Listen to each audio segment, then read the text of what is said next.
Back at the Dracula podcast. Once again, I'd like to welcome Dracula historian and aficionado, known for Mr. Badger, for his sublime performance as Athos, Charles Dickens, and Abraham Van Helsing, Mr. Swales, the Corcoran innkeeper, amongst a host of others in Dracula, the audio drama. It is John Johnson of the city of St. Albans, and from us to you. John, how you doing today? Oh, doing good, and hello to everybody out there. Excellent. We had a lot of responses to bring you back to talk about history in general. Because I tell you, people are just gluttons for punishment these days, aren't they? They are. But what our listeners are smarter than others. They're more literary. They're not so concerned about TV. They're concerned about taking in the thing and learning more about it. Right. And we covered the Hammer Horror series last time, and its descent into ninjas and motorcycles. Oh, yes. Dare we forget the legend of the 7 golden vampires. But it's important to figure out where it came from. Universal Studios was having some problems back in the 30s, but they had a hit in Phantom of the Opera in 1925, directed by Rupert Julian. Can you talk about that? Oh, my goodness. Lon Chaney, in one of his most pivotal performances. The makeup in itself, was something else. Of course, Lon Chaney was gold at that time. He was the man of 1,000 faces. So it, of course, was the perfect vehicle for him to create a character such as he did with the Phantom. And at that moment when Christine comes up and grabs that mask and he turns around and there's that face. I know John Carradine once said, and I kind of agree with him, if you see it for the first time and the lights are out and everything, your blood runs cold. Many audiences actually fainted when they saw that. Yeah. And it was right before the Great Depression struck, so Universal was doing well. Unfortunately, for 1925's The Phantom of the Opera, it is available on Blu-ray, but it was a limited release. I don't like that at all. I think that Blu-ray should be made available for long periods of time, as you well know, fans come in and out, but a film like that over time should garner some better treatment. Right, and also be aware that it is a silent film, and if you watch this one and you're interested in Lon Chaney's work, then go and check out The Hunchback of Notre Dame that he did as well. Very solid performance there as Quasimodo. So, the stock market crash happened. But Carl Laemmle Jr. wanted to introduce different types of pictures to the public. Describe his overall vision of, I want to give this product and this is how I want to deliver it. He is one of the big producers at that time, and what he said went. We talk about the pivotal movie people at that time. You have your L.B. Mayers, you have various ones. Carl Laemmle Jr. was the man behind Universal, and if he had something that he wanted to do, then come whatever, it was going to take place. When Laemmle Sr. passed it off to Laemmle Jr., it was a bit of a gift, but also it was a bit of a problem. How do I deliver these interesting, strange pictures to the public? And the first thing, of course, they take on is Dracula. Right. And Lon Chaney died. He was the initial choice for the role. Exactly. So, where did they go to pick up the lead for this film? Well, they do what many times happens today. They go to the stage. And there had been a few actors that had played Dracula. Well, we know one in particular that played Dracula on stage at that time. Another one said that he had, and that he had actually gone in for a screen test and everything, and that was Carradine. Again, John Carradine is not consistent, I have found, in his, when being interviewed and the facts that he presents. But they went to the stage.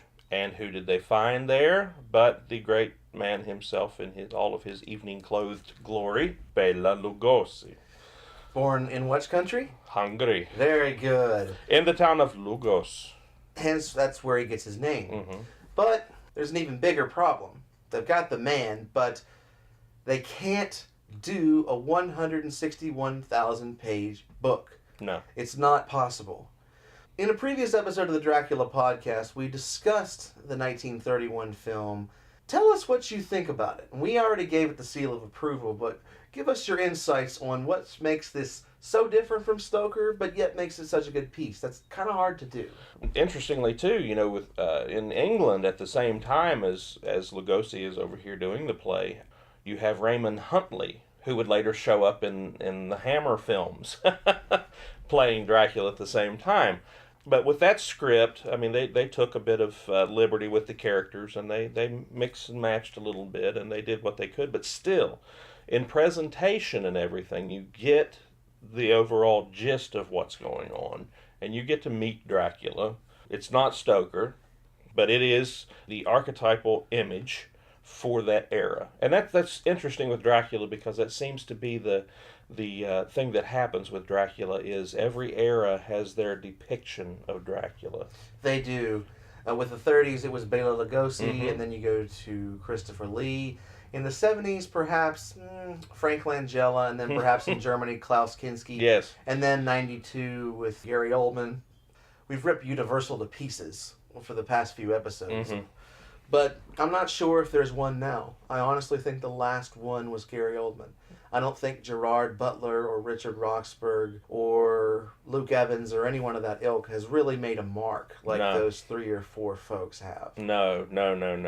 And Bela, I mean, he has become the Dracula of the ages in many ways, and it's due to the fact, I believe, that this film was such a groundbreaking thing at that time. I mean, my goodness, you think about it, the Depression had just happened, so people are having the life sucked out of their wallets, so why not have the life sucked out of their, the vampire image there, It's great because media, specifically the entertainment industry, whenever people are in strife, whenever they're in financial or economic trouble, they go to the flickers, as it were. Absolutely. And Escape. They went and they saw this picture of a Hungarian nobleman, which fed into distrust of foreign powers. It goes into the sensuality of the thing, Bela's presence. It was a very quiet film because, one, Todd Browning was uncomfortable in using sound, and two, the atmosphere of the script itself. Some say it was to its detriment, but I actually think it was an enhancement. I like the silences. As we've discussed before, silence is a big thing. Yes, it is. Why is silence important? You can convey more. Now, this is, my experience is mainly on stage, but you can give more in a moment of silence. You can portray more, you can present more with just that 1 or 2 minutes of silence and silent action than you can say with words. Well, if you notice, when we first see the Count, camera moves and it's quiet. Almost like Carl Freund is pushing you into the scene unwillingly. How did he get through the cobwebs? Well, that will never be known. We will never know how he got through the cobwebs. Oh, one other thing. Armadillos. Yes, in Transylvania, that's kind of odd, isn't it? Maybe Quincy Morris brought it over? Just a little bit. I don't know. Unfortunately, Quincy Morris, Arthur Homewood, and to my absolute dismay, Captain Donaldson is not on the screen. But in any case, I give it the Dracula Podcast seal of approval, and I actually gave it a score of 9 out of 10. What do you give it? Oh, I give it a 9. And I'll tell you something else, too. In regards to the silence, now when they did a revamping of it here a few years ago, they added a soundtrack, the alternate soundtrack, and though it's decent music, it just doesn't fit. It doesn't fit. There are certain places, and the composer was Philip Glass with the Kronos Quartet. The song in the crypt, I felt, was very atmospheric, but it just doesn't seem. I'm with you. It kind of messes up the flow of the thing. It's very busy, where the film is very still.